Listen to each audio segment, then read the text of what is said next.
నాకు దక్కనిది ఇంకొవరికి కూడా దక్కొద్దు అని చెప్పి ఎవరైనా అమ్మాయిని ప్రేమిస్తే అమ్మాయి మళ్ళీ ఇష్టం లేదు అని చెప్పి గిట చెప్తే మొహం మీద యాసిడ్లు పోసినటువంటి సందర్భాలు చాలా చూసినాం సైకోగలవి. నాకు దక్కంది ఎవరికి దక్కొద్దు అనేటటువంటి ఒక సైకోయిజం కనిపిస్తుంది మనకు దాంట్లో. సేమ్ అట్లనే మేము అధికారంలో ఉంటేనే ఈ రాష్ట్రం మొత్తం కట్టు బానిసల లెక్కనేమో మేము అధికారంలో ఉన్నప్పుడు ఉండాలి. మే అధికారంలో గిట్ట లేకపోతే రాష్ట్రం మొత్తం వల్లకాడు కావాలనేటటువంటి దురుద్దేశంతో రాజకీయాలు చేస్తున్నటువంటి బీఆర్ఎస్ నేతల యొక్క కుట్రలు రోజుకొకటి బయటికి మేము చెప్తానే ఉన్నాం. పచ్చి అబద్ధాలతోటి మీడియా ముందుకు వచ్చి అమాయకపు ప్రజల యొక్క జీవితాలతో ఆడుకుంటూ వారి స్వార్థ రాజకీయ పబ్బం కోసం అవసరమైతే సామాన్యులని చంపైనా సరే వారి యొక్క మనుగడ రాజకీయ మనుగడ ముందుకు పోవాలనేటటువంటి కుట్రలు ఎట్లా చేస్తారో నిన్న మొన్న కూడా మనకు కనిపించినాయి. అది కేవలం ఒక సామాన్య ప్రజల వరకే కాదు, అవసరమైతే ఒక ఐఏఎస్ అధికారి మీద కూడా అంతే కుట్రలు చేసైనా సరే మన రాజకీయ పబ్బం గడుపుకోవాలనేటటువంటి ఒక కుట్ర మరి నిన్న మనకు బహిర్గతమైంది. ఈ రాష్ట్రంలో ప్రజా పరిపాలన కాంగ్రెస్ పార్టీ అధికారంలోకి వచ్చిన తర్వాత గౌరవనీయులు ముఖ్యమంత్రి వర్యులు రేవంత్ రెడ్డి గారు దేశంలో ఏ ముఖ్యమంత్రి అతి తక్కువ సమయంలో చేయనని ఎక్కువ రివ్యూలు, విప్లవాత్మకమైనటువంటి మార్పు కోసం ఒక పక్క అప్పుల కుప్ప లెక్క ఉంటున్నటువంటి పెద్ద ఛాలెంజ్ ని ఎదుర్కొంటూ ఇచ్చినటువంటి మాట మీద నిలబడాలనేటటువంటి చిత్తశుద్ధితో ఒక్కొక్క హామీని ప్రమాణ స్వీకారం చేసినటువంటి 48 గంటల్లోనే 2 గ్యారంటీలను ఏదైతే కాంగ్రెస్ పార్టీ ఇచ్చిందో అక్కడి నుంచి మొదలు పెడితే ఈ రోజు దాకా కూడా ప్రగతి పదం అనేటటువంటిది రాష్ట్రం కష్టాల్లో ఉన్న ఒక చిత్తశుద్ధి ఉంటున్నటువంటి నాయకుడు దాన్ని ముందుకు ఎట్లా తీసుకొని పోతాడో ప్రపంచానికి చాటి చూపిస్తున్నటువంటి నేపథ్యంలో గత 10 సంవత్సరాలు ప్రజాస్వామ్యాన్ని కూనీ చేసి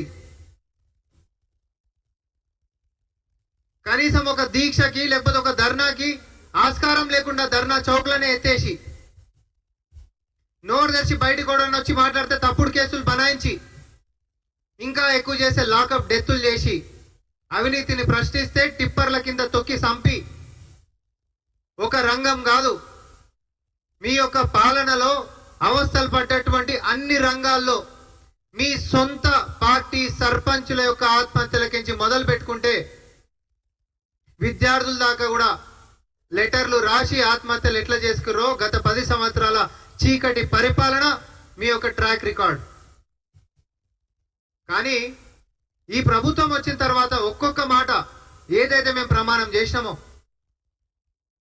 మా రెక్కలలో ఎంత బలం ఉందో అంతకు మించి శ్రమించుకుంటా ఆర్థిక వనరులని సమకూర్చుకుంటా వృధా పోయేటటువంటి దాన్ని అవినీతికి గతంలో పోయినటువంటి సొమ్ముని ఈరోజు ఎక్కడ అవినీతికి ఆస్కారం లేకుండా రూపాయి పోగు చేసి ఇచ్చినటువంటి మాట మీద సంక్షేమాలని ప్రతి గడపకి చేరుస్తున్నటువంటి ఈ పాలనను చూసి కడుపులలో కత్తులు పెట్టుకున్నటువంటి బీఆర్ఎస్ నేతలు కుట్రలు మొదలు పెట్టినండి.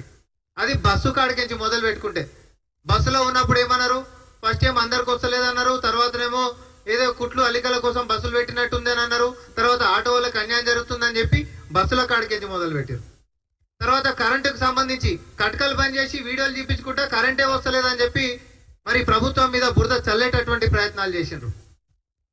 రుణమాఫీకి సంబంధించినటువంటి ఒక విప్లవాత్మకమైనటువంటి నిర్ణయం తీసుకుంటే కని విని ఎరగని రీతిలో 18,000 కోట్ల రూపాయలు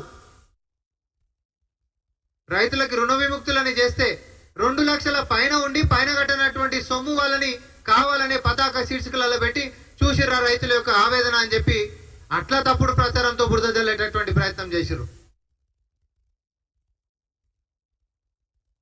తాలు తరుగు లేకుండానే రైతుల కాడికించి ఒడ్లు కొనుక్కుంటున్నటువంటి నిర్ణయాన్ని కూడా ఎవరో మీ వాళ్ళని తీసుకొని వచ్చి మీ యొక్క సొంత కార్యకర్తలతోటే వీడియోలు చెప్పించి అట్లా బద్నాం చేద్దామని చెప్పి చూసిర్రు.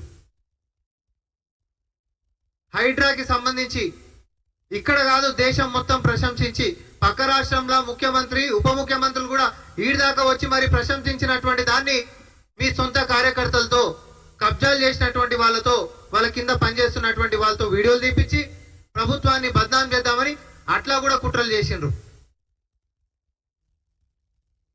మూసీ ప్రక్షాళన అంతా కబ్జాలు చేసుకొని క్రికెట్ గ్రౌండ్లు కట్టుకున్నాడు, ట్యాంకర్ల దందాలు చేసుకునేటోళ్ళు వాళ్ళ మీద చర్యలు తీసుకుంటే దాన్ని ఏదో మానవీయ కోణంలోకి తీసుకొని పోయి ఈ ప్రభుత్వాన్ని ఏదో బురద జల్లేటటువంటి అట్లా కూడా కుట్రలు చేసిండ్రు. ఒకటి కాదు, ఈ ప్రభుత్వం చేస్తున్నటువంటి అన్ని సంక్షేమ కార్యక్రమాల్లో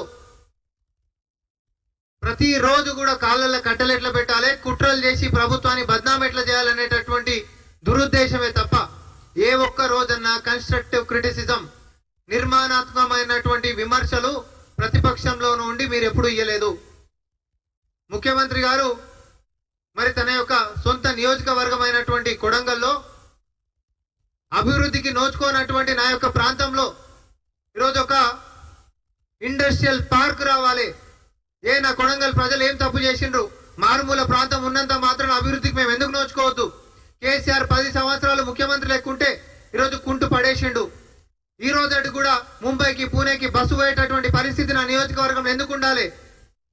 నా ప్రజలు నన్ను గెలిపించుకొని రాష్ట్రానికి ముఖ్యమంత్రి చేస్తే రుణం తీర్చుకోవాలనేటటువంటి ఏ మనిషి అయినా ఆ యొక్క పుట్టినటువంటి లేకపోతే గెలిచినటువంటి నియోజకవర్గాలకి అభివృద్ధి అనేటటువంటిది చేస్తారు.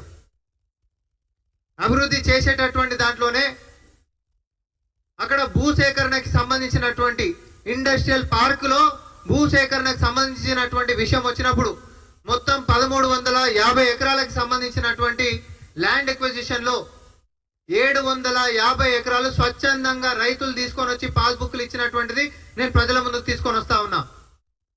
అంతేకాదు, ఈ ల్యాండ్ అక్విజిషన్ కి సంబంధించినటువంటి దాంట్లో ఎక్కడో వలసపోయినటువంటి కొడంగల్ వాసులు తొందరగా నిర్మాణం జరిగినా తొందరగా మార్పు లేదని జరిగితే మా సొంత ఊర్లకు వచ్చి కుటుంబ సభ్యులతోటి మేము అక్కడ కొలువులు చేసుకొని బతుకుతాం సార్, దయచేసి దీన్ని తొందరగా చేయమని ఒక పక్క డిమాండ్ వస్తున్నటువంటి పరిస్థితుల్లో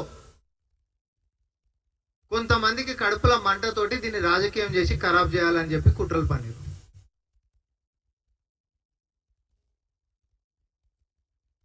ఆ కుట్రలు ఏం పన్నీరు? ల్యాండ్కి సంబంధించినటువంటిది భూమికి సంబంధించిన ఎక్కడైనా చట్టమే చెప్తుంది. ఒక భూమి ప్రభుత్వం తీసుకోవాలి అని అంటే అక్కడ గ్రామ సభ పెట్టి ప్రజాభిప్రాయం సేకరించి వాళ్ళకి ఇష్టం ఉందా ఇష్టం లేదా, ఒకవేళ ఇష్టం ప్రభుత్వం పాలసీల గిట్ట డెసిషన్ తీసుకుంటే వాళ్ళకి ఇచ్చేటటువంటి కంపెన్సేషన్ సరిపోతుందా సరిపోతలేదా, ఆల్టర్నేట్ జాబ్స్ వాళ్ళకి ఏమైనా కావాలన్నా, వాళ్ళ డిమాండ్స్ ఇంకేమున్నాయి. అక్కడ ఆల్రెడీ ఒక్కొక్క ఎకరానికి మా